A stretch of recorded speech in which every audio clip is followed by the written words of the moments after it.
Tudo que Jesus disse para uma pessoa, ele disse para todas. E ele então está aqui em João 8,31 o seguinte: Jesus dizia, pois, aos judeus que criam nele: se vós permanecerdes na minha palavra, verdadeiramente sereis meus discípulos. Eles já tinham ouvido a palavra de Deus, tinham aceitado a Jesus como Senhor deles e queriam ser discípulos, mas tinha uma condição básica: eles deveriam permanecer na palavra dele. Se eu quero ser discípulo de Jesus, eu não posso negar a palavra, mesmo que eu esteja muito desejoso de uma coisa. Eu não posso fechar os olhos e falar: não, depois eu peço perdão, eu vou fazer. Não, não faça não. Não se complique. Lembre-se que Ele é o Senhor Todo-Poderoso dos céus e da terra. Nos ama, nos está dando a bênção, mas é preciso permanecer na palavra dEle para verdadeiramente sermos seus discípulos. E isso é o que é bom.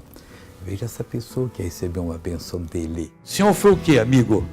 Eu estou 3 meses com dormência nos braços e nas mãos. Tudo doía, só que agora não está doendo. Sumiu agora? Nunca mais volta. Vamos orar agora, querido Pai. Nós precisamos permanecer na palavra de Jesus. Eu oro para que esse meu amigo seja completamente abençoado, tocado pelo Teu poder e receba tudo aquilo que o Senhor tem preparado para ele. Em nome de Jesus, essa pessoa está abençoada. Mal, saia desta vida e não volte mais, em nome de Jesus. Amém.